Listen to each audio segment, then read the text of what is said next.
Ladies and gentlemen, welcome back to another episode of Triple Threat Talk, episode 26. I'm your host, Connor Ryan. Today we have Jonah, obviously, with us. Yes. And I'm going to shut up because this isn't mine. And I'm not going to bring up the amount of time that it's been in terms of what Jonah has gone through in the last 24 hours, but it is quite a lot. If you enjoy this episode, just welcome to the show. We got a lot to cover. We're going to cover the college football playoff. We're going to cover the NFL from Sunday. We're going to cover the NBA as of late. But it would be wrong of me. It would be wrong to our viewers. It would be wrong to the people who support this show to not let this gentleman take the floor for at least however long he wants. Jonah, Yeah, like an hour. the floor is yours. If you want an hour, I'm here for an hour. If you want 5 minutes, we got 5 minutes. Jonah, the floor is yours. Go ahead. Well, Connor, as you know, Notre Dame was left out of the college football playoff, and they should have been in. Rightfully unso. Rightfully unso. They were left out after being ranked in every single college football playoff poll for the last, 6-8 weeks.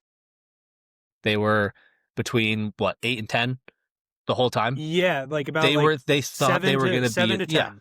Yeah, 7 to 10. They thought they were going to be in it. Every single ranking. They're like, okay, they're one of the 10 best teams, which they still are. They had the fourth best odds to win it all. Just putting that out there. I'm not saying I would have ranked them in the top 5, but they were a top 5 total team, in my opinion. Yes. And to come out the last day and throw in not only Miami, I'm more so disappointed that they put in Alabama. Alabama does not deserve to be in the playoff. I understand Miami's in. Miami beat Notre Dame week 1, fair and square. 3-point game, first week of the year, top 5 matchup. Great game. L is an L, but the fact that they had Notre Dame ranked ahead of Miami for 7 straight weeks and claimed that head-to-head didn't really matter until they were, quote, side by side in the rankings, and they're like, oh, let's jump Miami over Notre Dame. That doesn't make any sense. Who was the college football committee guy? With Hunter, Arkansas athletic director, and also the chancellor of Arkansas. Whatever. Yeah, by the way, Notre Dame smacked Arkansas by 50 earlier in the year. Just throwing that out there.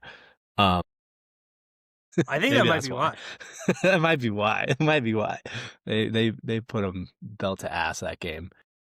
The fact that he couldn't answer a single question as to why Notre Dame didn't make it and why they decided now to decide the head-to-head mattered, when for the last 7 weeks they've had Notre Dame ahead of Miami. If they would have come out and had Miami over Notre Dame, I would have accepted it.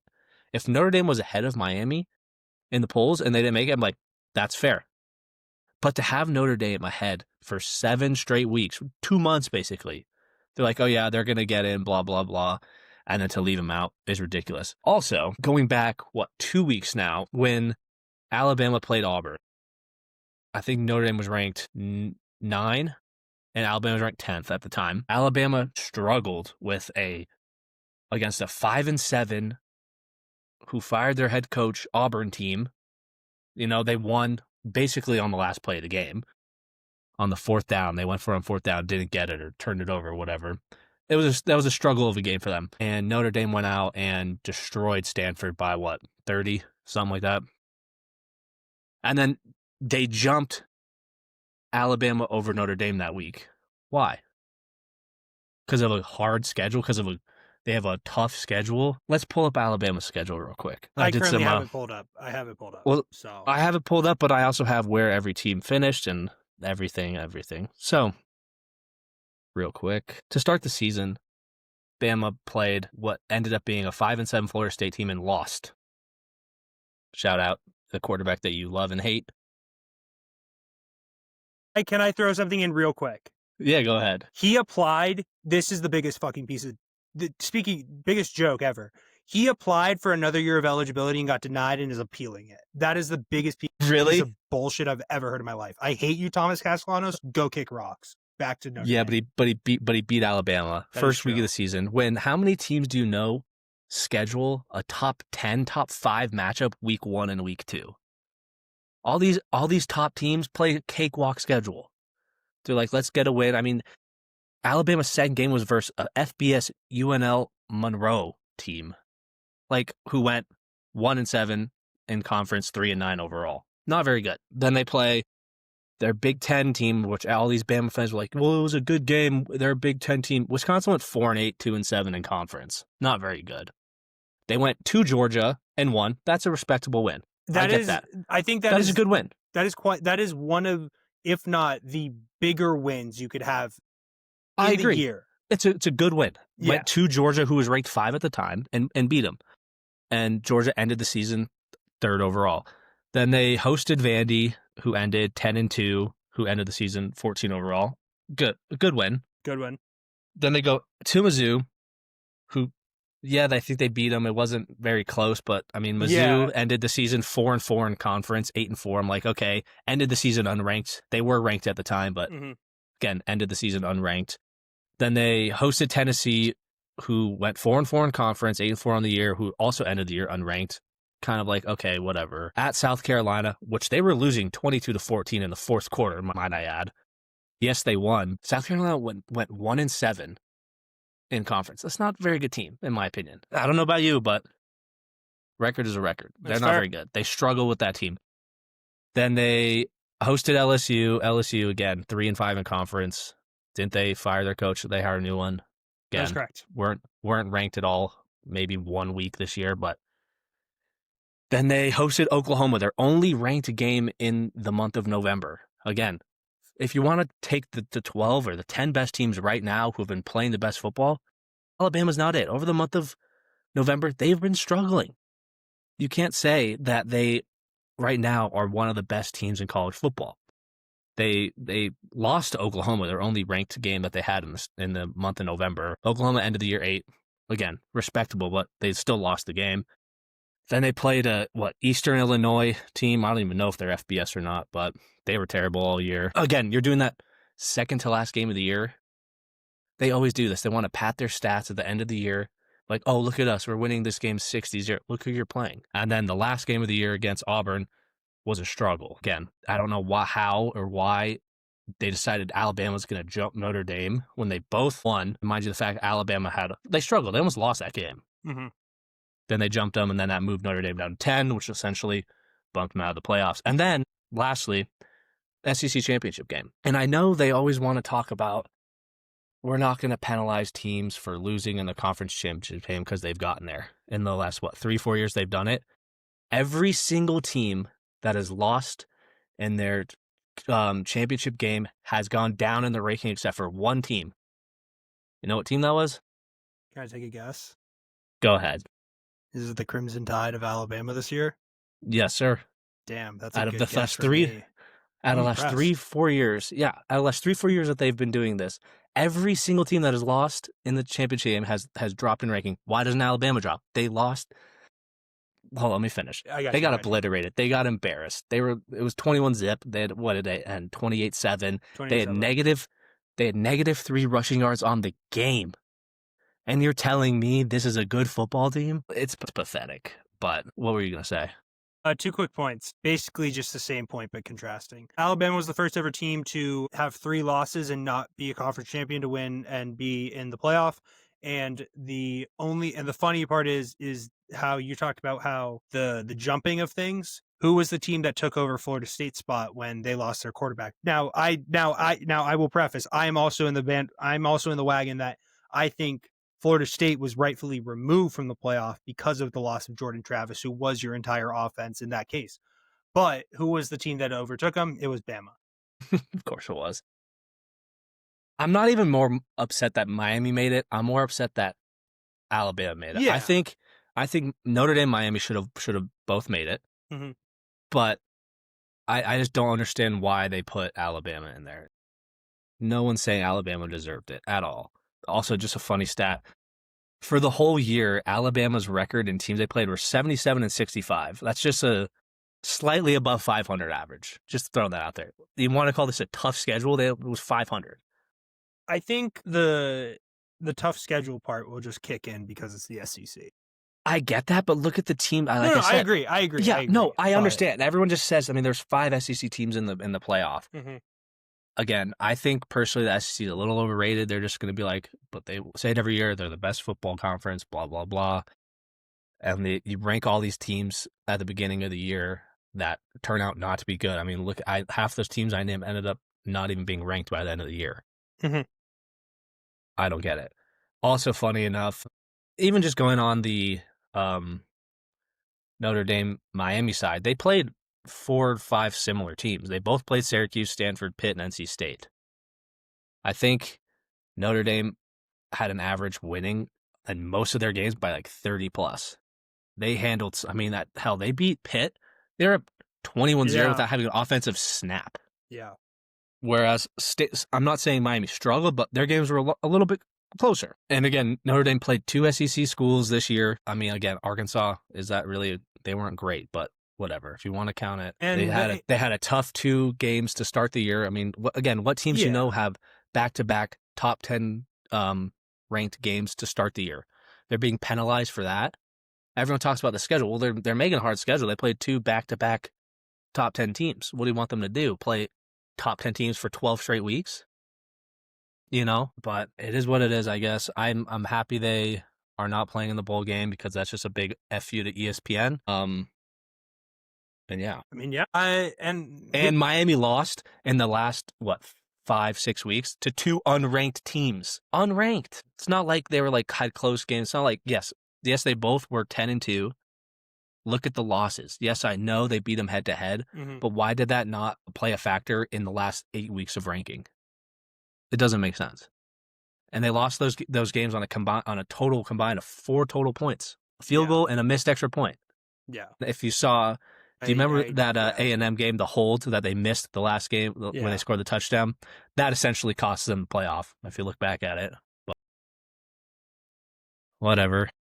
I'm not watching a college football playoff. I mean, yeah, but so I'm going to preface this.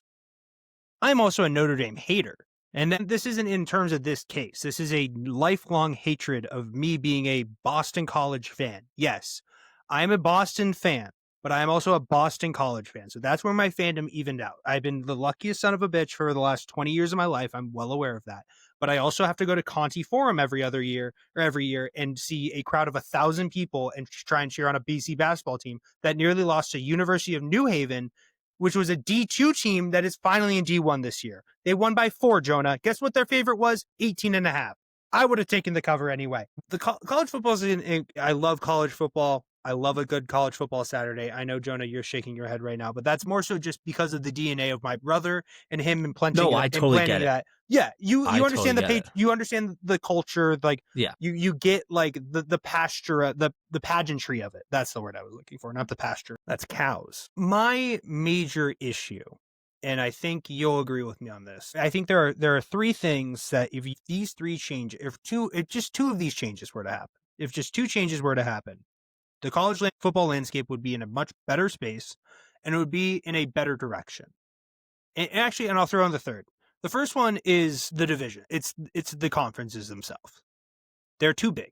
They're getting too big, and I know, and I could very much bring up the point to Notre Dame being an independent team, but I think what a independent team can do in comparison to other schools is the factor of they can schedule whoever they want. Now, very much it's up to them. It is up to the school and the result that they have to play to that schedule that they created. Notre Dame said, we are going to give ourselves a challenge for the start out the year because other teams are going to be able to have those open game slots. And that's why I think you had the situation where you have 2 top 10 teams playing Notre Dame, or Notre Dame choosing to play 2 top 10 teams early on in the year because of just the availability for those 2 schools. They were going to play SC later in the year because that is just the rivalry between Notre Dame. But it is the factor of how do you determine a conference champion? How do you determine certain things? You can look at Ohio State's schedule. They didn't play Indiana. They didn't play Oregon. They didn't play they didn't really USC. Play anybody good. Yeah. Really, I get it. They played Texas at the beginning of the year, but that was an extremely flawed Texas team. And again, week 1, Notre Dame lost week 1. Are you going to penalize a team off of the week 1 loss? If that's so, then why do the other 11 weeks matter? Yeah, and so I think there's that. I think it's just Indiana didn't play Ohio State. They didn't play Michigan. They didn't play USC. They played Oregon. the conferences are becoming too large. If you reduce the conference size, you can like I don't like I know John Gruden talked about this, and I watched his video pretty in depthly on like how to fix it. And I don't totally agree with his factor of like bringing up the NFL where it's like the divisional size of that. I'm not saying that, but I think if you truly were to make it, hey, the Big Ten is going to be 10, and you're going to play all the other 9 schools. If you want to be in this conference, you got to. If you made that conference like And there's Michigan, 16 Ohio teams in it or State, something. there's 18. Michigan, Ohio State, like whoever that 10 is. If you make it 10, then you make it 10, and then it fixes that problem. It's also going to help with overall scheduling factors. It's going to help determine things better for the college football playoff and anything like that.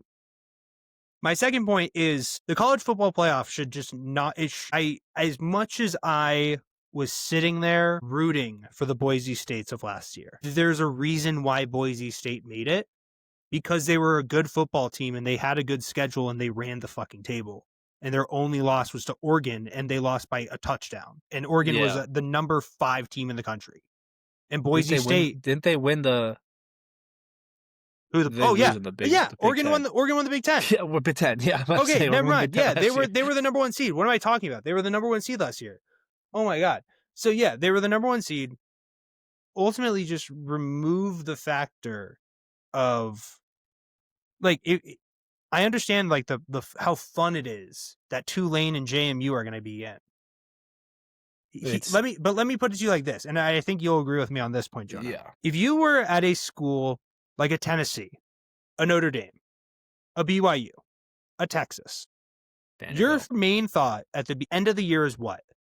CFP. There's nothing else. Mm-hmm.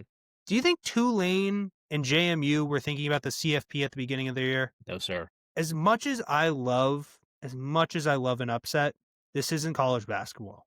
This isn't where one player can catch fire and it ultimately changes the game. No, if your skill players are better than their skill players, exactly. It's going to show. Exactly. But and like sure, there are other things that can determine like other factors, but like this isn't basketball where it's like skill is supreme, and like we're talking like football is toughness, it's heart, it's brotherhood, it's so many factors that are more mental and more situationally focused than just saying I'm faster than you, I am better than you in every regard. If you want to show who the true national champion is, don't give up 2 spots or a spot to an auto bid team. Make it the 12 best teams. Make it the 12 best. Either make it 12, make 12 or 16. There's no reason to go anymore. Because if you go anymore, then it's just going to say, Illinois, come on in. Come on. Yeah. No. What's the point? Pitt, you were close. Let's get you in there, too. Imagine it 30 years down the line. And sure, there's a Cinderella story where a 4-loss team is the 27th seed in a 32-team format, and they run the table and they ultimately win it all. That'd be awesome. And their team will be remembered forever. But do you want to know what everybody else is going to say? Cool. Do it again next year, and it's never going to happen again. There's a reason why there's an 8-seed Villanova team that made it to that won the national championship, and it's one of the only ever teams that's done it. The March Madness has been going on for almost 100, like 75 plus years. Didn't UConn win it when they were a 9 seed? Yeah, that's another one. But other than that, it's like, yeah. And no, I see. Like Butler making it, but you could like literally point out factors as to why they were at that point and how they got to that point and where they're at now. Shabazz Napier was considered the second guard on that original UConn team with Cardiac Emba, and he was the starting point guard for that team and was the player of the tournament and was a solid NBA role player for years. Speaking of, my dad met him in a sauna one time. I'll tell you that later, Jonah. I know. It's not a basketball. There's no point of a Cinderella. The Cinderellas that you get are the Appalachian States versus Michigans, but those are the fun parts. That's the fun part where it's at the beginning of the year, where it's like if you mess up, then it's like, well, either the team is about to take a major downturn or it's just like a bump in the road. Yeah. Football isn't a game of flukes anymore. It like when you get to this level, when you get to a top 15 to 16 teams in the country, those are teams that are well-oiled machines and they aren't flukes. And there are so many factors within the college football playoff if you just make it the 12 best teams or make it the 16 best teams, sure, it might not be fun, but it's like, if you If you seriously, want the best football teams, you're not getting it in the exactly, current format. if you like, Do you think that they need to put in? I mean, this is what I think. I think every conference winner, regardless of your record, should make it. AP poll top 12. That's what I think it should be. It's just top 12. Top 12. What's the point of over speculating this? It's No, I get it. no, and I'm not pointing that out at you. I'm just like, I think, as much as I think there are many flaws to every sport, and it doesn't matter what you do, nothing will ever be good enough. And I'm well aware of that. It doesn't matter if you're Jason Tatum on the fucking Celtics. It doesn't matter if you're Jeremiah Love on Notre Dame. It doesn't matter.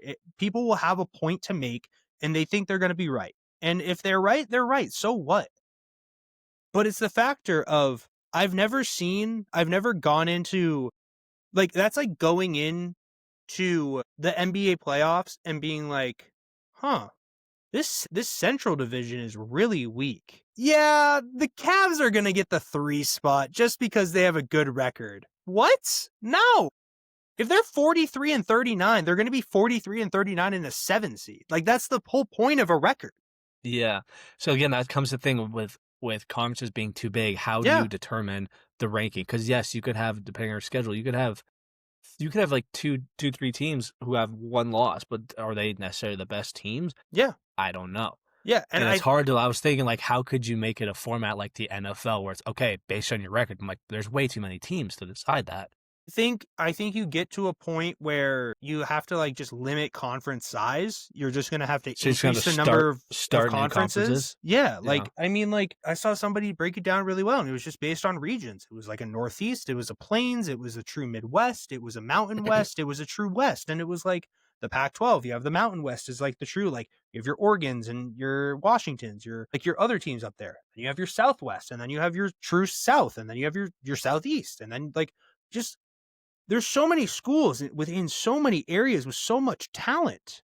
Like, yeah, I'm not. But like, then again, do you think like that would then skew? Like, how would you decide who's the best? Because what if like Oregon is in they'll probably be the best team, so to say, in that Pac-12. But then let's say you go back down to the what would be SEC, and you have all those gauntlet good teams who are playing each other, and then they all beat up on each other. Like, okay, is an 8-4 record as good as a 10-11-1 Oregon? Yeah, I don't. Yeah, I know you mean, where it's like a 500 Vandy really worse than like a 10-2 San Diego State. Yeah. Yeah, no, I know, like, record wise, yes, but talent wise, I don't know. Yeah, and that's the thing. But like, I think that's kind of almost like, as much as it seems like that would be the issue, it almost like unravels itself. Like, we saw that with Penn State. Penn State coming into the year was one of the most talented teams in the country. They brought back so many players. Exactly. And we're talking about 2 teams that were unranked within the first 5 weeks of the year. And that's where another thing, I think I told this to you a handful of weeks ago, they should not do college football rankings or any rankings until like week 6. Yeah. Maybe week 7.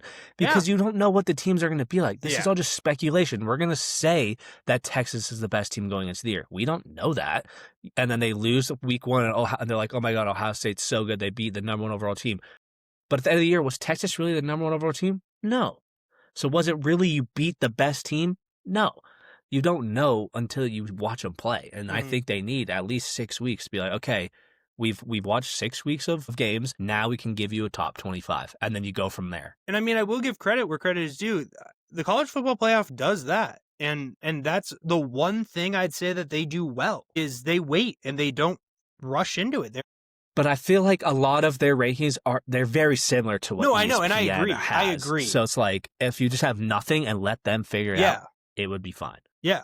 I also think they need a new board, because half the board is SEC people, and I'm like, okay, now there's 5 SEC teams, and I'm like, did 5 really deserve it? I know you almost might hate with what I'm about to say, but I do think the man that should be the leader of college football is currently working at ESPN right now, and is a former Alabama head coach. And now, as much as I agree. Nick Saban even said that Notre Dame should have been in the playoffs this year. Everyone's saying it. Damian Harris said that. Ridiculous. Damian Harris and Mark Ingram, two former Alabama running backs, both said that Alabama should not be in the playoff. And yeah, and Damian Harris stood on it, and people were like, "Are you crazy?" He's like, "Brother, I went there. I saw what happened." That's what they did this year. And the third is NIL. Here's NIL is ruining the sport. Here's the fix. Here's the fix. I heard Herb Street say it, or I heard somebody say it, and I can't get it out of my head. Capped. What if it was like every team got 10 million? No, that's it. No, 5. You can go to a school and get paid. You can't leave that school, or you can leave that school and you can never be paid again. So it's the two situations. You can go to a school and not be paid, and if you don't like that school, you can transfer because you didn't take a single dollar. But the moment you take a dollar, 4 years you're locked. 4 years until you go to the NFL. Or however many draft, you're locked. You're not leaving. That's the only way. That's happening. I think that's happening right now. One of the Mizzou players that left Georgia's suing him because I guess in the contract they said we'll give you $500,000 or whatever for 2 years or something. For 2 years, and he left after getting paid $110. And they said if you leave, you now owe us the money that you were gonna get. And so that he now owes them X amount of money for leaving, which I think is stupid and just, I don't know. It's a weird situation because he never got that money. This is a completely different topic, but I agree with what you're saying. It becomes if you're going to leave, it becomes a pro sport. Then just make it. Well, Texas A&M spent $50 million on their team. I think Texas Tech spent over 30, and so did Texas. I'm like, and BC spent 6.5. Hell yeah, that's worth what? I question 2 wins? Why we're 2-10. Hey. $6 million. That's $3 million a win. Think about it, $36 million. You guys are going undefeated next year. Got to start calling the donors, Connor. Come on. Yeah, the donor. Yeah, do you want to know who's calling all the donors? My dad.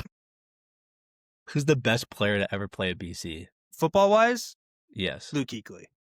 All right, he's or got Matt money. Ryan. Or Matt Ryan.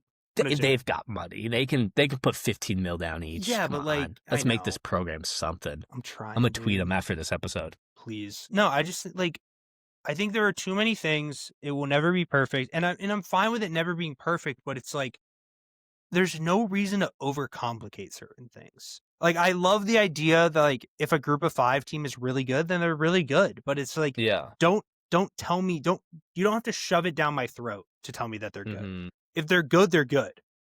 But if not, then like Tulane a couple of years ago. Tulane a couple of years ago was a top 10 team, and they beat USC in in a bowl game.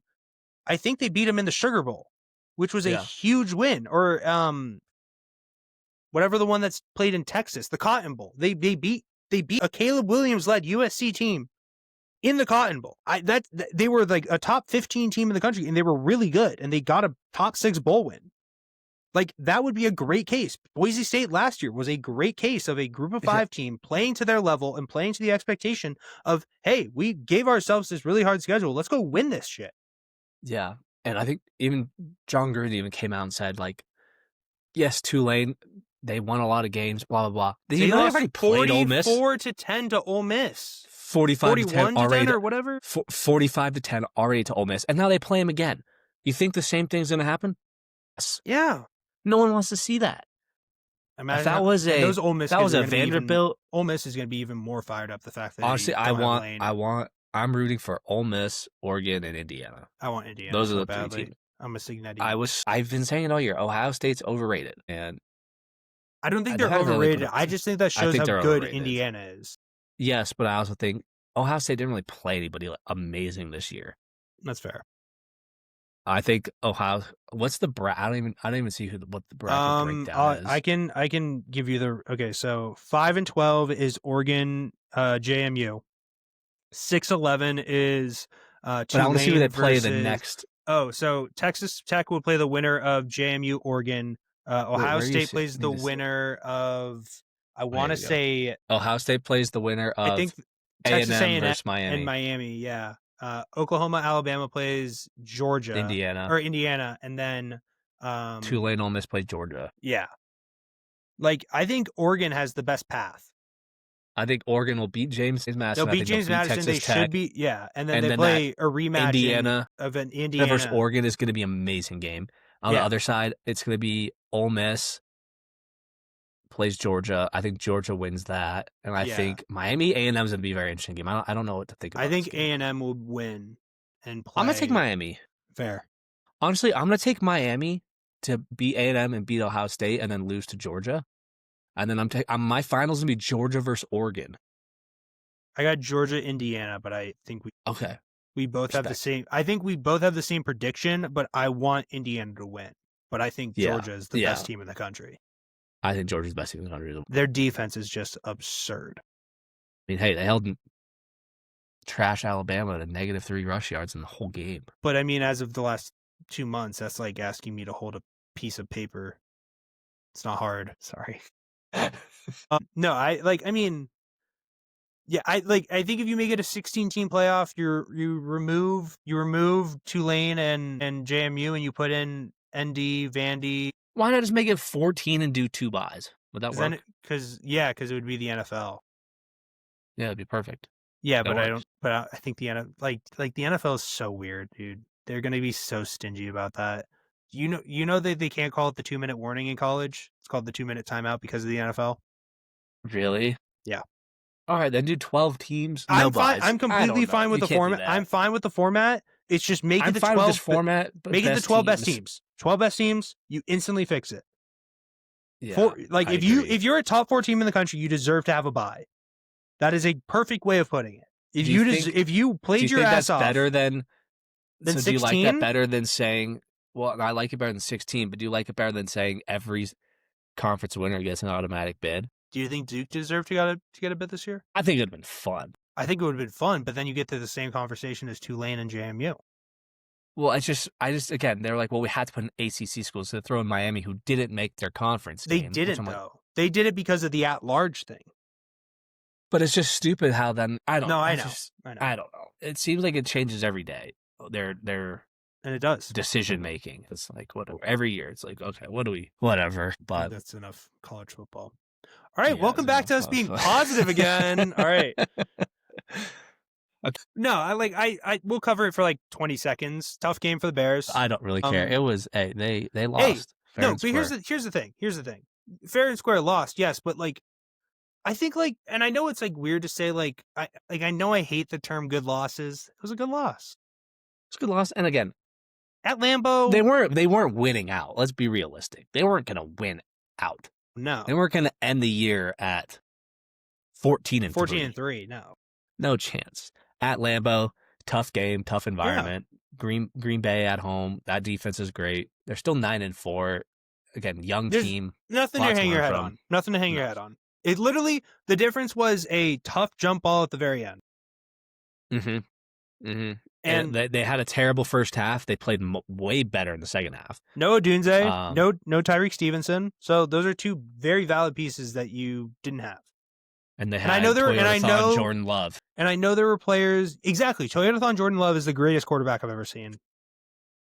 And I get the whole and I understand there's the aspect of the Packers were missing players. Tucker Kraft, I get it, but every team's missing players. Exactly. Will Campbell. Yeah. Anyway, shout out. He was walking around practice facility with nothing on his knee. Huge, thank God. Let's go. I don't think Jason Tatum. Did you see his thing? He said soon. You didn't see that? I did. You didn't see this? Yeah, you saw this. It was earlier today. Yeah, you saw it. I thought you were talking about the Ravens thing at first. That was that was hilarious. That was chill. Him getting the signed jersey from Lamar was chill. NFL, Texans Chiefs, awesome game. Amazing. Fantastic Texans game. Defense is legit. Dude, they're generational defense. Generational. Do you want to know what else that I found out pretty recently? The Jets have a top 5 special teams unit of all time. No, I'm genuinely serious. Statistically, they lost. No, but look at their special teams. Return to kick. Nick Folk isn't missing any kicks. Their punter is an all-pro and he's a rookie. But they have the 2 best returners in the league. 2 of the 3 best, not number 1. Number 1. 25. Statistically speaking. 25. But Texans Chiefs, everything that we could have asked for. I know Gronk wouldn't have dropped that interception at the end there. Dude, Kelsey is washed. Here's what I have to say. Do you think he retires? As much as I hate on Mahomes, which is fair. I think it is also just like a lot of hatred that has come from me towards him just because of the years I and hate him everything. too. And I hate he's him been too. so good. This is a team situation that isn't on him.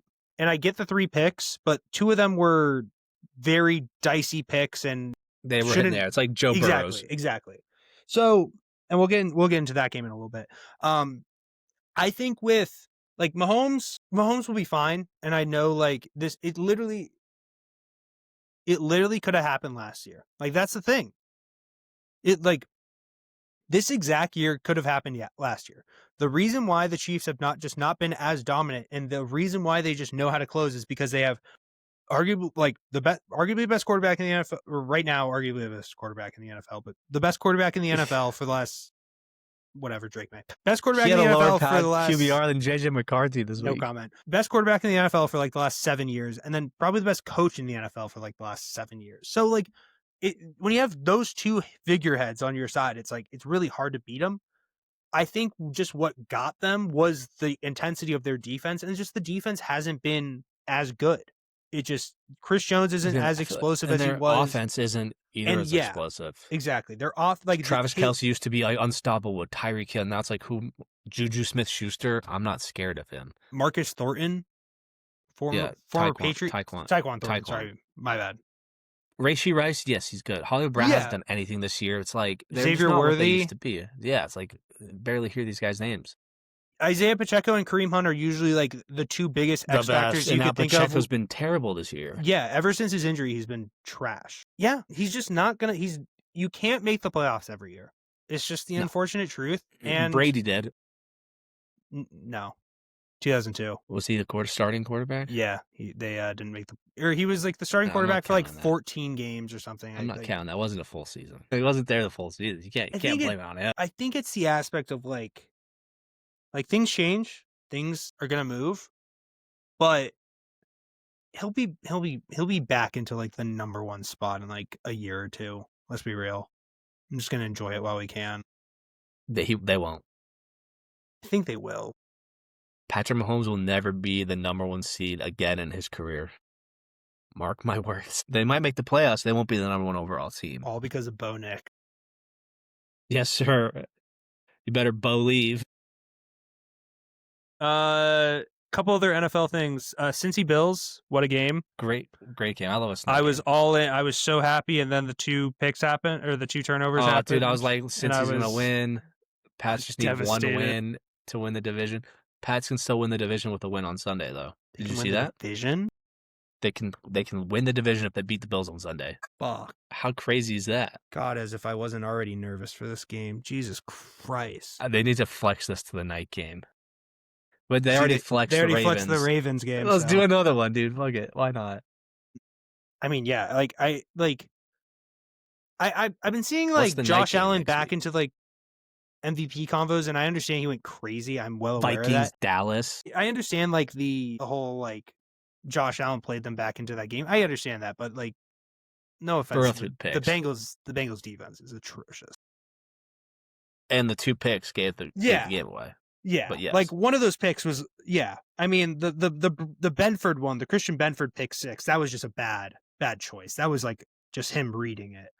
The other one was, and it was really just like he like just shoved it. Yeah, it was so weird. It was like he was getting pressured and everything. He's almost like shot put it. I'm like, throw it hard.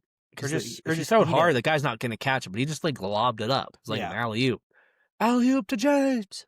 Speaking of LeBron, he didn't have his. I saw that. Don't worry.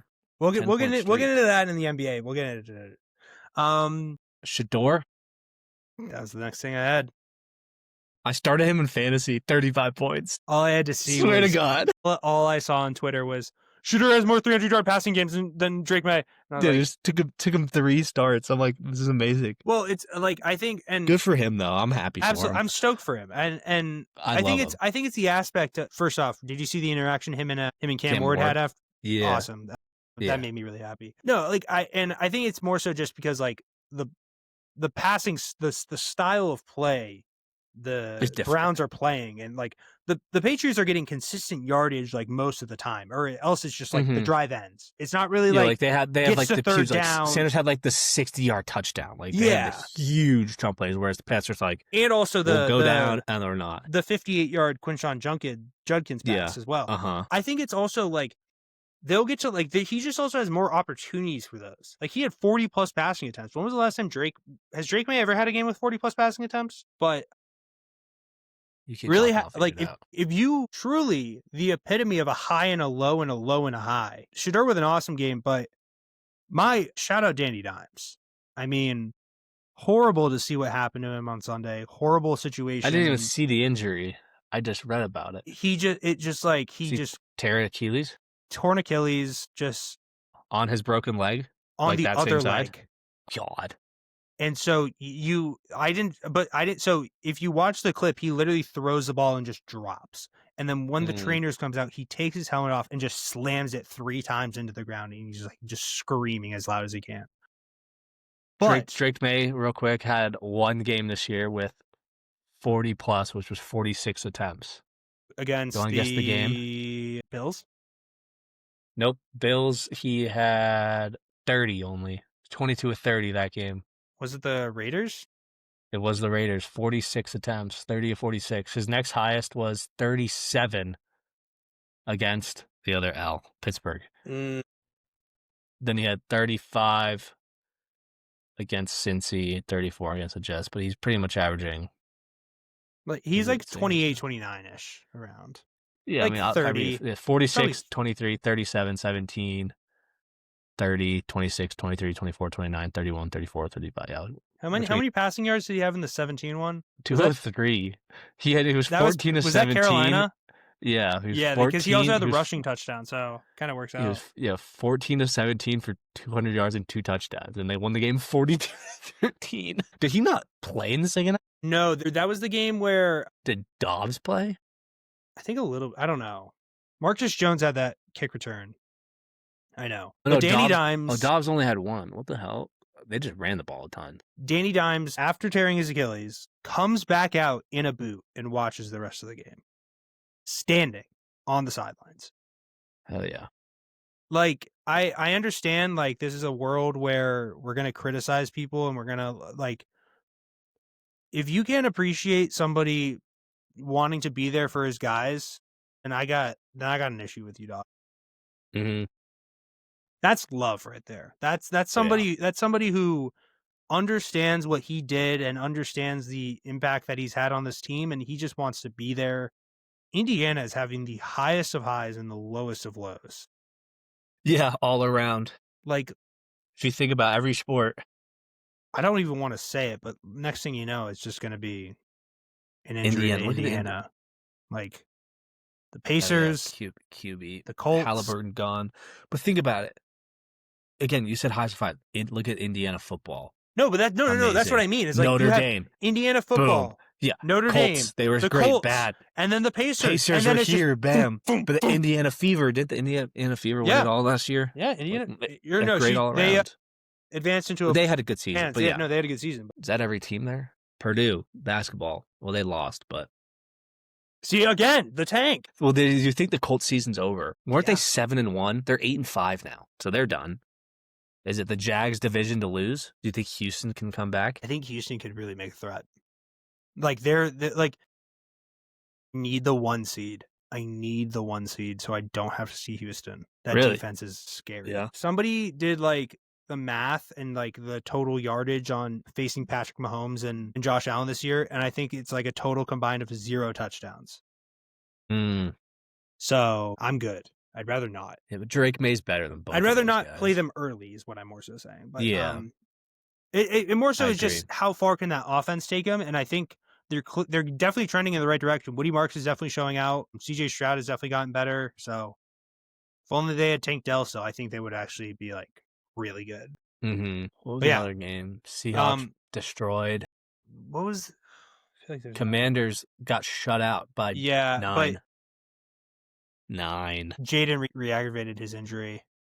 It doesn't matter. They were losing what? No, I know. I'm not saying that, but it's more so just like I can't believe we're 9. getting into this spot again. New Orleans big 9. win against New Orleans That big was win against surprising, dude. The Bucks are falling apart. I know. And the Panthers Isn't are Carolina? tied for first.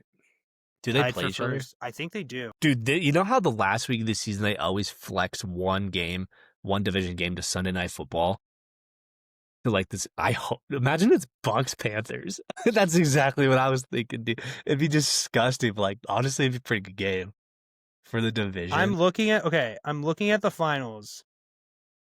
Week 18, Lions Bears could possibly be that something. was the one that really shot out for me. I'm also seeing a Chargers Denver could be one.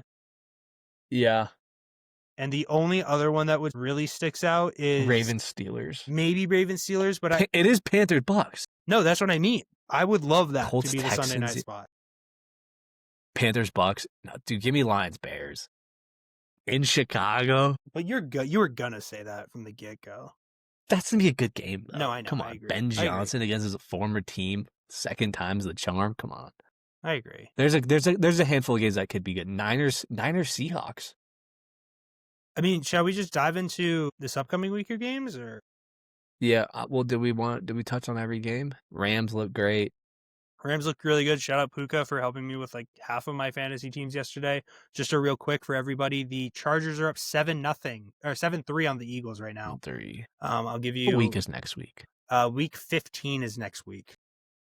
Ooh, yeah. You want to get into some predictions? Yeah, I'm just gonna give the people the heads up here on how Omarion Hampton, first game back, already has a receiving touchdown and 24 yards rushing. He has 2 receptions, 11 yards, and a touchdown. So that's huge. I mean, if they get that offensive line healthy, they could be scary. Yeah, but even if they just get Joe Alt back, I really think they could. Honestly, yeah. But who do you think's rookie of the year right now? I think it's a toss-up. Like, is Quinshaw Junkins like a crazy pull for offensive rookie of the year? Maybe. Let's see what the sports books like at. Tyler Warren would be up there. Jackson Dart, Ibuka. I just don't know if Ibuka's been not that good as of late. I know he hasn't been. Let's see. Let's take a look. I think that's been a big part. Ooh, Tyrone McMillan is currently the favorite. I love that. Jackson Dart's second, Tyler Warren third, Ibuka fourth, Travion Henderson fifth, Harold Fannin Jr.'s sixth, Harold Fannin. Judkins is seventh. Kyle Monungai is eighth. Hell yeah. There you go. Monungai. He's been balling. Yes, week 15. You ready? I'm listening. Oh, you didn't say anything. Thursday night football, December 11th. Man, we're already in December football. This is crazy. I know. Falcons headed south down to Tampa Bay. I want to take the Falcons. I was going to say, do the Bucs struggles continue? I unfortunately don't think so. I just don't trust the Kirk O'Chain's led team. Shout out the Falcons for keeping it close. And then the Seahawks said, go F yourself. And Rashid Shaheed took it back for 100 yards. And the game was over. And then it was over. Yeah. Give me the Bucs. Yeah, give me the Bucs. Morning game. Shador headed to the Windy City, take on Caleb Williams and the Bears. I'd love this game. It'd be a fun game. You're really excited for this game. I know you are. The Bears need a win. And they're going to get it pretty easily. They're going to get the win. I like it. Projected weather, 6 degrees. Yeah, I won't be going. As if I was. As if you were. Bears are 7.5 point favorite, by the way. I would cover. I would take that to cover. Yeah. Next game, Bills at New England. Bills are 1.5 point favorite, shockingly. You know what I'm going to say? Remember last episode? Remember last time they played and you didn't want to do it and you did it? And what ended up happening and you did it and they won? Give me the Pats. This would be a great game. This is everything for me. If Drake May has a 300-yard game, then this is his MVP game. If the Patriots win, if they win this game, and he has 300 yards, you can lock up the MVP. And they've won the division. If they win this, they win the division. Isn't that crazy? Week 15. It'd be the first team this year to win a division title with 3 games left.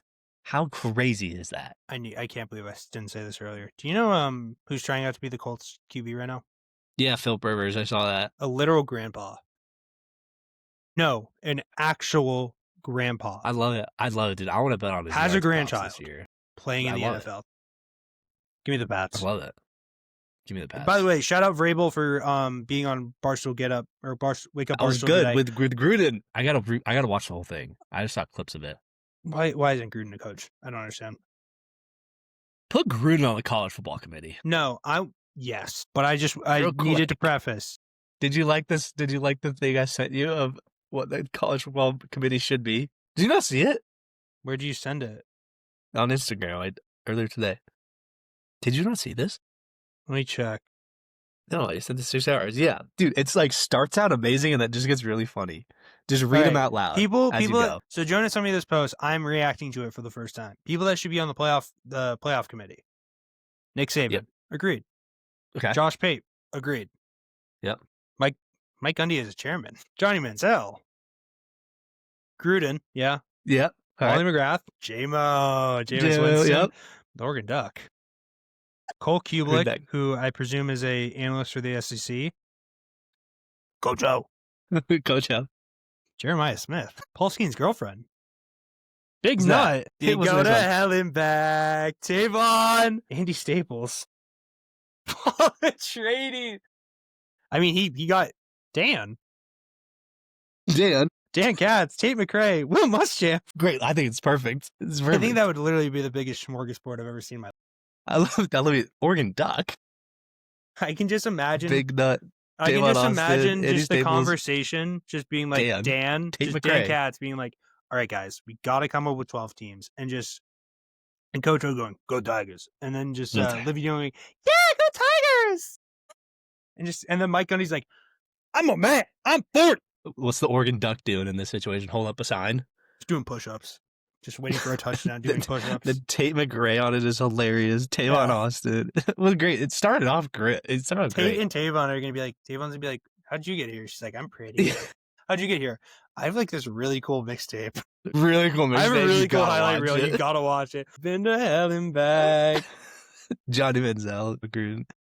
Jameis Winston's probably just giving a crazy speech. Oh, I saw Diego Pavia walking into UFC 323. Shout out Piotr Jan, by the way, and that really sucked about Pantoja. But all I saw was just people going, "Oh, so he's Johnny Manziel," and we're just finding this out, and it was Diego Pavia. But give me the Bears beat the Browns.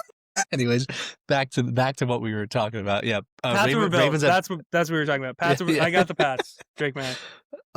Drake May. Ravens at Bengals. It's the Bengals. Do you think the Bengals season? I'm not saying it still. No, but I think they can beat them. Like Joe Burrow is. I need them to keep winning. I need the Steelers to lose because I have Joe Burrow in fantasy football, and I'm in the playoffs. I need him to keep playing. It's fair. Give me the Bengals. Chiefs Chargers in Kansas City. Chiefs. Yeah, I agree. Commanders Giants. Give me Dart and the boys. Give me the Giants. I want Dart. I want them to lose that. I kind of want them to get the first pick. I don't know why. Who would they take?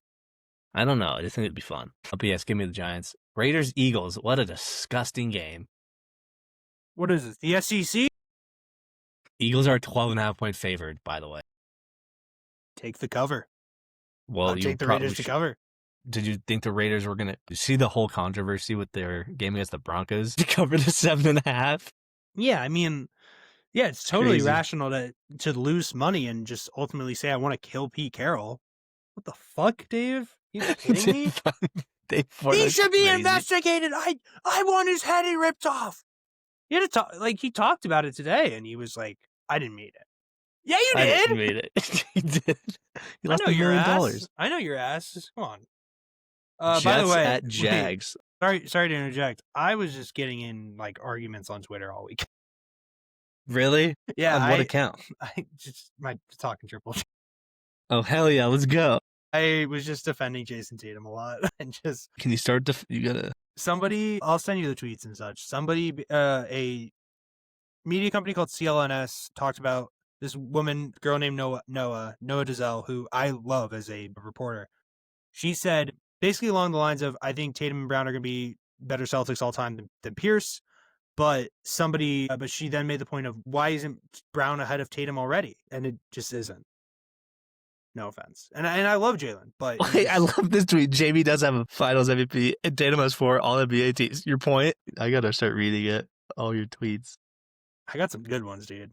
Portnoy is the word. Okay, we love Portnoy. No, but Come on. just when he does shit like that, it's like, shut up. Who cares? Derek White poll. Why did you retweet this? Why I love Derek. Come on. Why not? Just what I want you to do, go into Twitter, and just type in Derek in all caps, just Derek. And just see the amount of tweets I have, just Derek. I love you, Derek. Thank you, Derek. On Talking Triple? How do I even Yes. search in that? Go to my account and literally just at the top there's a search bar and just type in Derek. DERRICK. And you're gonna just see a barrage of tweets. If you don't know, Derek's back. I love Derek White. Thank you for everything. I love you, Derek. Never forget that. Derek is Derek. If Derek made it through, I might have passed. Thank you, Derek. Derek White is going to take that All-Star leap this year. Celtics stay alive. Luke Cornett came in with Dumbo. JV and Derek White led the way, and we're coming back. 6 down, 10 to go. Dude, this is what I do for a living. I'm telling you. All right, back to NFL. Back to what are we on? Jacksonville versus Jets. Yeah, Jags. Cardinals at Texans. Give me the Texans. Packers at Broncos. It's Toyota-thon. Give me the Pack. I know there's a Toyota-thon deal. There's a Toyota dealership pretty close to the stadium. I know. Oh, yeah, there is. I remember those drives back in the Mile High day. Back in the Sports Authority Field days. Field at Mile High Stadium. Invesco Field at Mile. Well, I will always call it Sports Authority. I call it Invesco. It will always be Heinz Field. It will never be Acrisure Field. I didn't even know they changed. By the way, speaking of Acrisure, is this the donation Lambeau that of the happened West over the weekend? Donation. Michigan State, largest athletic donation in college history, $401 million to Michigan State. Wait, who did what? What? The founder of Acrisure. He and his wife donated $401 million, and 297 of that are going to athletics. Jesus. Yeah. Shout out Pat Fitzgerald. He has his dream. Is this the Lambeau of the West? The Broncos? Yeah. I like that. You like that? Yeah, that's a good comp. Holy shit. Yeah, that's a great comp. Yeah, Lambeau of the West. Lambeau of the AFC. I like that. No, it's the Pack. It's the Packers. Rams at Lions. This should be the night game. I have the Rams winning it all. They're my Super Bowl favorite right now. As much as I'm gonna gross, be, dude. I don't want to watch the Rams win it all. They're such a boring team. Not really. It's just like the Rams. Yay. Don't care. Give me the Lions. Puka. I got the Rams. Panthers, Saints. Panthers. You think? Yeah, probably. Titans. I'm pushing an agenda, dog. Titans at 49ers. I don't know, dude. Cam Ward. Give me the Niners. Yeah, Niners. Colts, Seahawks. I wish this was last week's matchup because I would have been really excited. Or if I wish this was like a week 7 matchup. Yep, then it would have been awesome. But unfortunately, it's the Seahawks by $1 billion. And then to cap off the weekend with Sunday Night Football, we have 9 taking on Jerry Jones's Cowboys. Give me 9 and the win. Give me the Cowboys. All right, that's fair. I don't know, man. 9 looks pretty decent. Could they beat them? It's gonna be a good game. This is gonna come down. Don't forget Monday night. I'm not. Okay, who gives a shit about Monday night? Let's be honest. This game is gonna come down to the last 5 minutes of the game. Like the deciding factor, whoever has the ball with 5 minutes left is gonna win the game. Like that drive. I think I is gonna win the game. have a better take than that. Whoever doesn't have the ball with 5 minutes left to go is going to win the game because they're going to get the ball back with enough time to drive the field and win it. But they're not. That's what I'm saying. Because the other team's defense is going to stop that team's offense. What a quarterback matchup. 9 and Dak. 9 and 4. Just like the Bears record. Okay. Whoa! No, I know. All right, whatever. Then we got the 6 and 7 Dolphins versus the 7 and 6 Steelers. This is a disgusting game. Give me the Steelers. I'm not watching this game. I don't believe you. I actually won't be watching any football this weekend. I'm going to be in New York City. Yeah, I was going to say, what are you doing? Just hanging with the fam. Gonna go see Danny? Yep. For the weekend. See the fiance? Oh yeah. Nice. So I don't no, know. I don't know if you very saw minimal this. football. I don't know if you I'll saw be able to this. watch the last 5 minutes of the fourth quarter Sunday Night Football. I can tell you that. Why is he pulling that out? Heisman finalists were announced. Julian Sayin, Fernando Mendoza, Diego Pavia, and Jeremiah Love. Yes, sir. He's gonna win it. Jeremiah Love No, he is my won't, vote. but he should. It will probably be He should win Mendoza. it. Yeah, I love unfortunately. Fernando Mendoza. Dude, his interview post game was Did you see hilarious. the interview he had on McAfee today? No. He basically was talking about the hit, and he's like, "Oh, I thought it was a clean hit. No, I think Curry's and basically the guys on Ohio State's name is Curry. He's like, I think Curry's an incredible player. I just didn't even see him until the last second, and then I felt like and he goes, to be honest, he cracked me like no pause." Damn, that's And funny. I was just dying. I was like, "There's no way he just said that on live Oh television." my god, the Pacers are gonna win a basketball game. Who are they playing? The Kings, right? Yep. Well, that's why. They're up 7 with 3 minutes left. NBA. I was gonna say, should we? I mean, should we talk about the hottest team in the NBA right now? Boston Celtics. I thought I talk about the other one. No. What? What? No. Okay, fair enough. I know you don't want to talk about them. You kidding me? Yeah, I don't want to even speak. I No, don't want to we're think about going to them. talk about the Boston Celtics. Are 8-2 in their last games, and it's all because of Jordan Love and Walsh. Dude, they need to lose. What are they doing? I know, but This is not the agenda to win the championship next year. The agenda to why not win it next now? year is to lose. Why not win it now? I know. I'm joking. Could you imagine?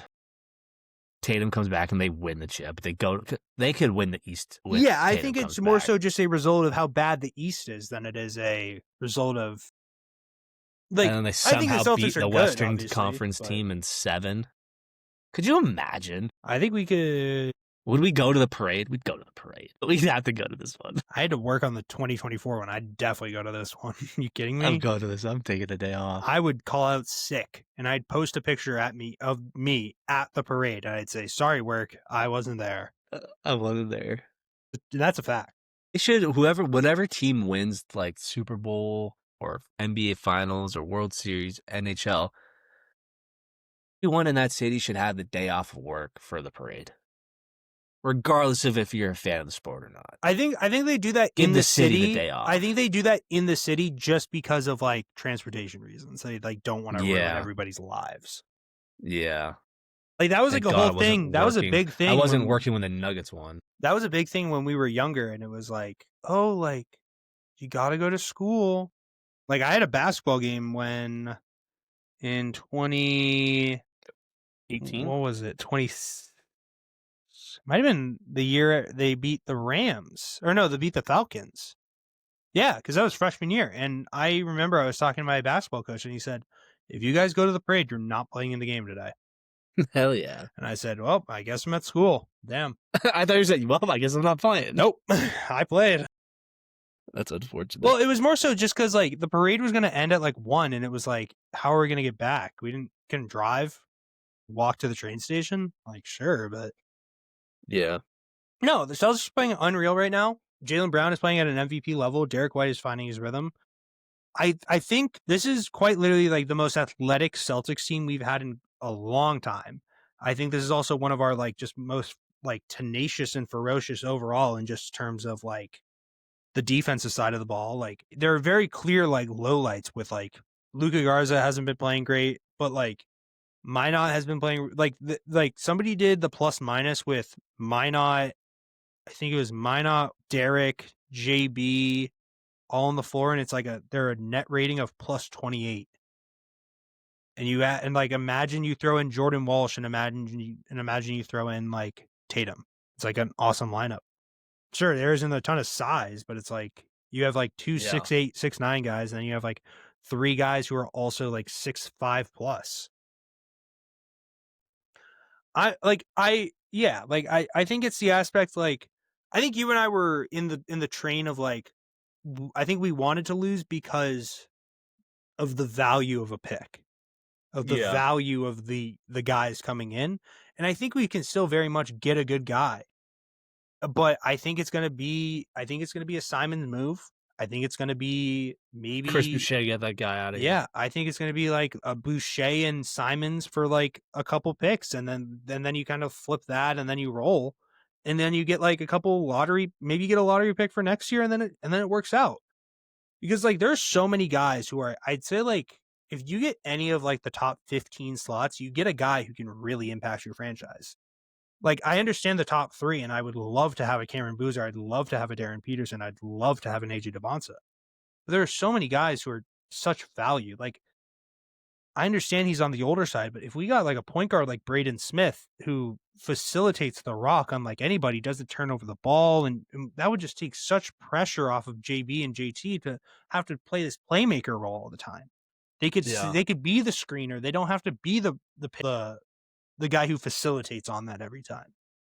I think that's what the goal is of this draft is like either lock down a certified big man for the next like 5 years that you can trust, like a Koa Pete, go Arizona, or you get somebody like like a really good ball handler who, like a Mikael Brown out of Louisville, who can score Mm-hmm. as well. So I would love to see a good pick from the Celtics, but I'm also not mad about an 8-2 last 10 game stretch. And shout Yeah. out Jordan Walsh, like talk about an X Playing. factor. Stop Yeah. like the stats in which he guarded Cade, Donovan Mitchell, Austin Reeves, and can't remember who the first one was, but it's like just so good. Yeah. No, he's great. I love it. I think it's just with where like the NBA and I kind of saw, and this is what I wanted to get into a little bit earlier with the media thing. Somebody put it really well, and it was nobody's ever going to be satisfied with what you do. There's going to be a hole Mm-mm. that they can poke. You either there's the two sides of the coin. You either are on a really good team, a la the Thunder of the last couple of years, the Celtics of Mm-hmm. 24, Yeah. and then you instantly get into the well, this team is too good, this player isn't, and then it almost discredits the player sort of thing. But then you get into the aspect of like a Giannis situation where it's like, hey, like we're only We'll gonna have a take here. we're going to respect you if we're only going to respect you if you win it with this shitty team. And if you don't, Mm-hmm. then it's up to you. Then it's your fault because either you're taking too much money or you chose to just stay in the shitty city. Yeah. Do you think he gets traded? I think so. I think this injury too is a fake injury, and they're just I shopping trades. I think they are shopping. I don't know how much like I don't think it's a fake injury. The reason why I think it's a fake injury. they wouldn't have chosen They're a gonna fake because they're. injury as a near torn ACL. You know? Oh, is that what it was? It was a calf strain, but it was a non-contact lower leg injury, which 90% of the time, what does that bring you to? Yeah.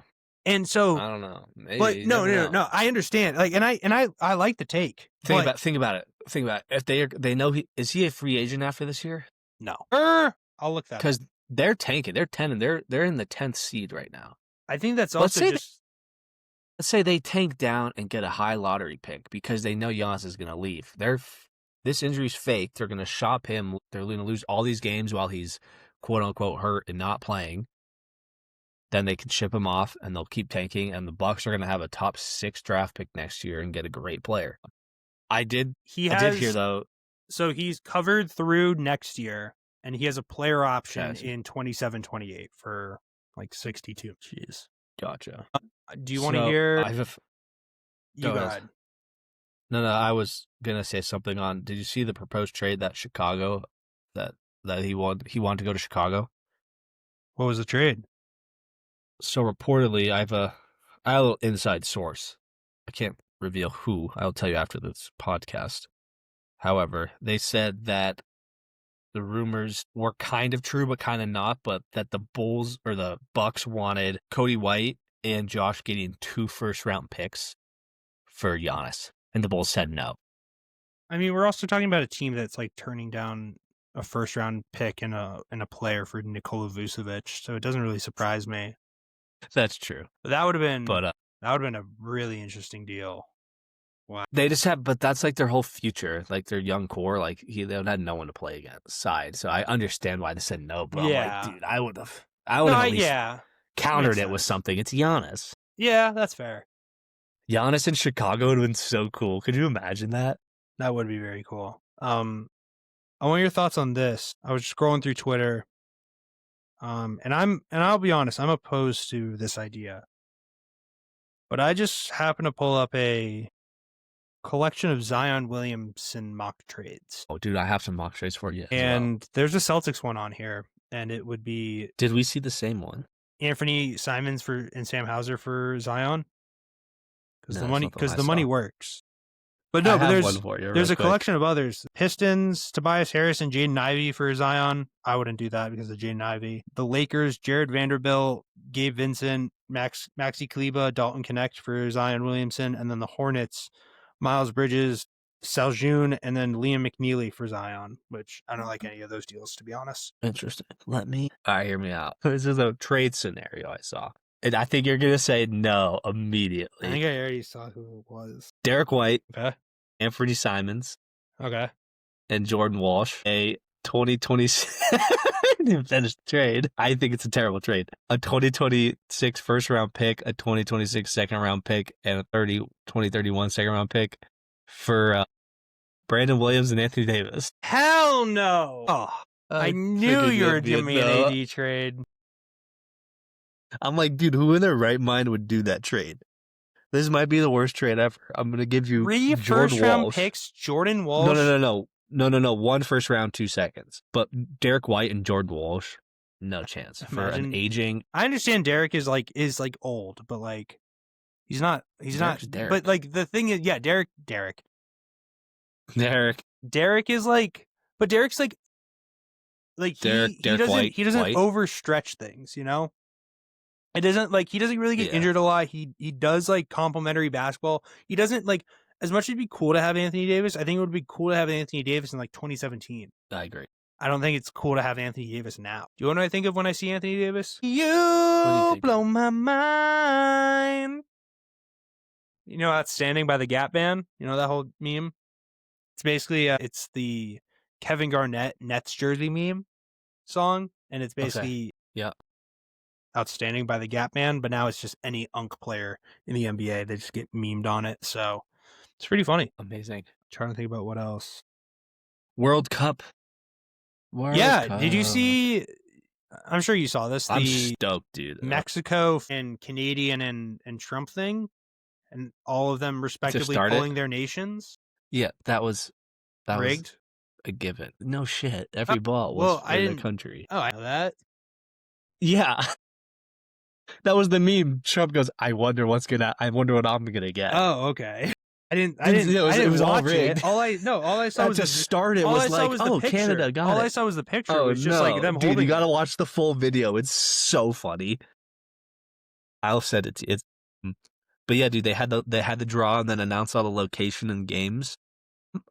I'm excited for it. I'm trying to go to a game, dude. I'm also excited. I like the World Cup. They're super expensive, but I remember watching there's some great ones really heavily. That one's great. Yeah, that was really good. U.S. We'll just start with some notable teams real quick. U.S. plays Paraguay, Australia, and then a to-be-determined team. They're playing in SoFi. They're playing in the Seahawks Stadium and then back in SoFi. That should be pretty fun. SoFi soccer. Argentina is playing Algeria, Austria, and Jordan. They're playing in Kansas City and 2 in Dallas. That'd be kind of cool. Hopefully they have some curtains. No one shut it. Kansas City in June is going to be hot. I wouldn't be shocked. They open it up because the sun would probably just be directly above them. Yeah, it's got to be a night. Yeah, that game doesn't start till 10 p.m. Eastern against Jordan. Have fun watching that. It's a Saturday night game though. It's okay. I'm up. Some other notable teams: Belgium's pretty good. They'll play Egypt, Iran, and New Zealand. They play in Seattle and SoFi and then in Vancouver. Kind of fun. Brazil has Morocco, Haiti, and Scotland. They're playing in MetLife, Philly, and Miami. Croatia, sneaky team there in the Final Four last year. They're playing England, Panama, and Ghana. It's a really good group. They're playing in Dallas, Toronto, and Philly. That'll be fun. It's a lot of travel. England, yeah, it is over, but they have about 6 days in between the first and second game, and then 4 in between the next two. But the next one's like Toronto to Philly. Yeah, no, it's not bad. Pretty easy travel. England, who I'm personally rooting for, they have Croatia, Ghana, and Panama again. They play Dallas, Boston, and New York. So playing in Foxborough, which would be kind of cool. I think what people are gonna find out, especially with Foxborough, is it sucks. The traffic. Yeah, it's a 2-lane highway, and you're either going south, you're continuing going west and south, or you're going east and north, and there's nothing else. Because here's the thing, everybody who is going to those games, like they're like, oh, it's advertised in Boston. Like, oh, But I'm it's gonna go not. buy They hotel don't in know Boston. that. They don't realize. Go drive the hour. It's probably the hour and a half it's going to take you from Boston to Maybe with I-90 2 hours, and I-93, and it's going to take you in I-95. Can they expand that? Can they expand the highway by 1 to 2 lanes in the next 6 months? I don't fucking know, but I don't know how I'm going to get to work. So that's what I don't know. Oh, do you drive by the stadium to go to work? Basically. So You might take a day off of work, dude. I might just have to work from home all week. So here's the thing. I'll read you the Boston games after this. They basically I take I-95 from a couple towns over from me, go down, and then I basically just stay on that until I get to 90 and then 95 Where do you to work? 93. Quincy. So it's like 20-30 minutes away. Okay. Damn, you work down all the way down there. Yeah. So I'll go past Canton and like past Westwood. And Ohio. if I took that right, I would be on my way towards Foxborough. You'd be driving into Will Campbell and Drake May's practice. Literally. I would hit him. Hell yeah. No, let's not do that. No, I'm not gonna. But like one of my coworker Lucas, he lives in Canton, and so like he's leaving Arbella soon. But like he's gonna be like that would literally be in his walkway, basically. It's like imagine 40 minutes extra of traffic just because of the World Cup. I'd be furious. Yeah. What time are these games? The times. I'll tell you here in a minute. Let's finish out. France has Senegal to be determined, and then they play Norway. You're fucked for that one. France versus Norway is in at Foxborough at 3 p.m. Eastern on a Thursday. Ghana versus... we'll come back to that. Did you see the funny thing? I don't know if you'll find it funny. Well, real quick, Norway plays in Boston, New Jersey, and Boston. Where's the team I'm looking for? Spain plays in Atlanta twice, and then Guadalajara. Kind of cool. Okay. I guess Mexico City, look up their stadium, Mexico City World Cup Stadium. I think I have. It has like the mound back. It's at 7,200 feet above sea level. It's crazy. Yeah. Mexico City is like one of the highest up cities in the world. Their stadium looks really cool though. Yeah, because they got they got the mountain in the background. The mountain, it's cool. Yeah, that'll be a cool stadium. Yeah, and then Portugal plays in Houston and Miami, so some good locations. Let me pull up the schedule for the Boston games. I just pulled it up. Oh, I got it for you. You want to hear it? So the 13th, I think, June is a 13th. Saturday. I don't know what day of the week that is. It's a Saturday because my birthday is that week on the 10th, and that's a Wednesday. So I'll just pull it up. Great. So the Norway game is at a 6 p.m. on a Tuesday. That's literally going to be how I'm getting home. No. It's at 3 o'clock. No, 6 p.m. on which the game? 16th. The Norway versus... Yeah, have fun with that. Tuesday. But if the game's already started, it might not be as bad. No, but it hasn't started yet. I'm leaving work at 5. Oh, yeah, you're fucked. Yeah. I'm not going to get home until like 7. You might as well just go to the game, dude. You might as well stop. Might as well just not go to work. June 19th, 6 p.m. That's a Friday? Yeah. June 19th is a Friday night. 6 p.m. June 23rd, 4 p.m. That's a Tuesday at 4 o'clock. You'll be leaving during the game. That's fine. June 26th, 3 o'clock. That's a Friday. I'll be going home against the traffic, basically, as it's like wrapping up. Or like the early people who are leaving, which wouldn't make sense. June 29th, 6:30 p.m. That's a round of 32. That's a Monday. That's 6:30 p.m. I work from home. That's fucked. Okay. And the July 9th quarterfinal, 4 p.m. That's a Thursday. Thursday at 4 p.m. So have fun with the traffic, Connor. Do you know what the funniest part was? I was advocating because obviously LA won the bid. Boston was in like the final 5 cities to have the 2026 Olympics or 20 8. Really? Yeah. That would have been wild. Yeah, and like my dad was like very good friends with the That person would who have was been going to crazy, be dude. running construction. Where would for everyone it. have stayed? That's what I'm saying.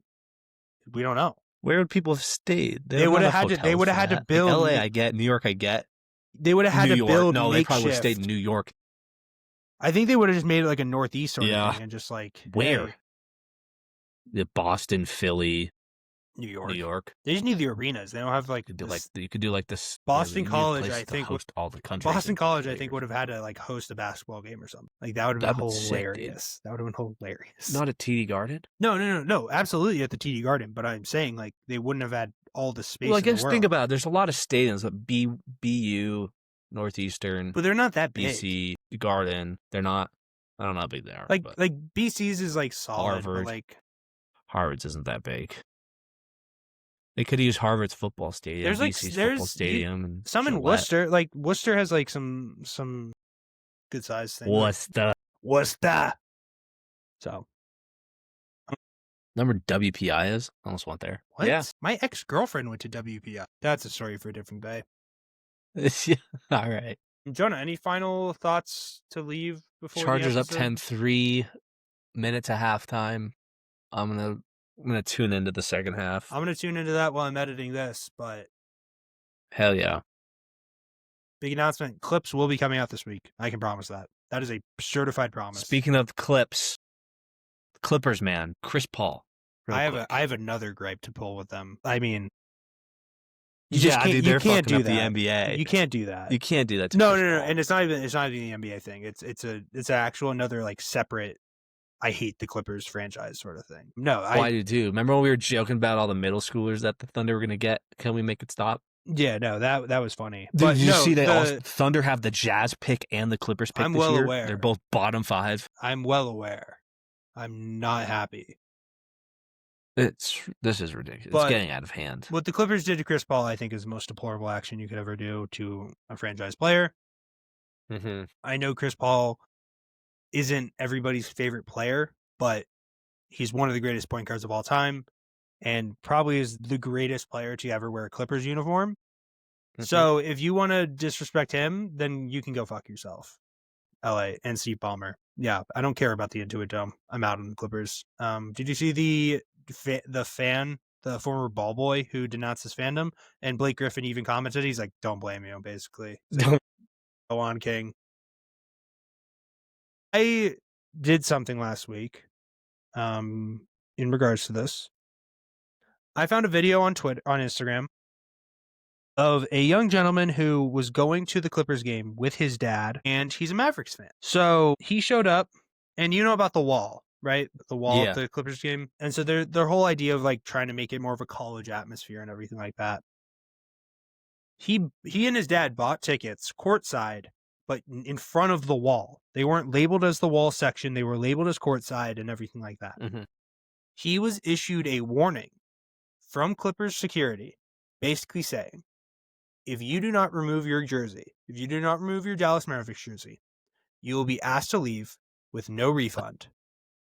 That's crazy. And basically saying, you bought these tickets, it's your fault. And I have a 2,000 plus like comment that basically says what an absolute joke of a franchise, and it's the most like comment on this post. I will send you the post in just a moment, and I will let you read. Crazy. But to get rid of your franchise player on a road trip in the middle of the night, and then to do shit like that, I'm sorry, but there's a difference between wanting to be a team that wants like a winning culture or a culture around their team and being absolute lunatics and losers. That is lunacy and loser behavior from Steve Ballmer. The Clippers will always be they'll always be little bro. Forever. And as much as I hate the Lakers, I think the only annoying thing the Lakers do is they don't take national games very seriously, and they will rest their players most of the time. And I understand the whole Luka what was thing. that? Resting LeBron. Luka had a very reason. He had a second child on Sunday.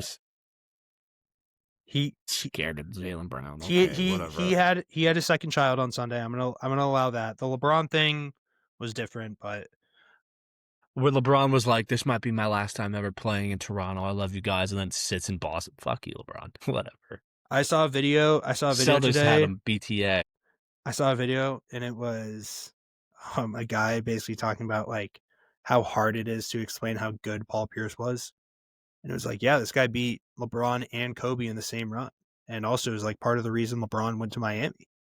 And they're just like, oh my God, he must have been the best top 5 player in the league. And then he's like, no. And I was just like, and it's like, yeah, this guy got stabbed 10 times and then played 82 games and was an all-star. And they're just like, how is this guy not like the GOAT? Yeah, Just like, because he makes the dumbest fucking remarks of all time because he said that he's better than D Wade. No, you're not, Paul. I'm sorry. But you're not. D-Wade. And also to the guy Never. who in that the clip who said that Jaylen Brown and Jason Tatum are not better Celtics all time than Paul Pierce already, wrong. That's what he did in that video. He goes, wrong. And I'm like, shut the fuck up. What a loser. I don't care. If you have an opinion, rock your opinion. Who cares? I'm done with this world of you have to have this to be right. No. You need to have a voice, and that's what matters. And if you want a platform to speak your voice, and if you have a voice that you want to speak out, let us know, and we will let you speak your truth. So who cares? Because this is the free world, and at least America is, and you can do what you want. So, Jonah, any final words for the people? Drake May. Boston College till I die, and go Drake May. We will see you all next week. Did you see? Oh, did you see? I almost gotcha. Did you ever watch the videos I told you to watch last week? I watched the Erling Haaland Day in the Life. Did you like it? That guy's a freak, dude. He's so good. The whole segment with the raw milk was. I understand the benefits Dude, of raw milk, and I think and I'm very much in favor for it. But he's just like, isn't he hilarious? Nutrients. He's so funny, dude. I thought that was really cool, and then also the with his trainer when he was getting like stretched out. Pause. But like at the beginning of the episode, it was like, and also it's like it is really cool to have that perspective of like this is a guy who is not much older than us. He's 25. And he has been living on his own for the past nearly decade and is so humble, so respectable, is so good at his craft. Yeah, I mean, scored his 100th goal last week. Yeah, dude, he's insane. Yeah, I love it. So, Erling Haaland, love him. Champions League games on Wednesday this week against Real Madrid. Be a good one. And then the Celtics play on Thursday. I want to say they play the. I haven't really been following. I feel like 90% good about that, or maybe the Pistons. I think it's the Bucks. Pretty sure it's the Bucks. But yeah, City play in Madrid, and then they play. What the fuck do they play on? They play again on. I think they play on Sunday. Crystal Palace. Fair enough. Should win that. But so maybe he'll have 101 goals by the time we record. We'll never know. Until then, we will know. We'll know next week. But and you'll know next week because this is the end of this episode. But we'll see you until episode 26 wrapped up. Crazy. Jonah, any final words for the people? The Patriots are going to win the division this weekend. And I can't agree with that anymore. We'll see you all next week. We love you. Peace out.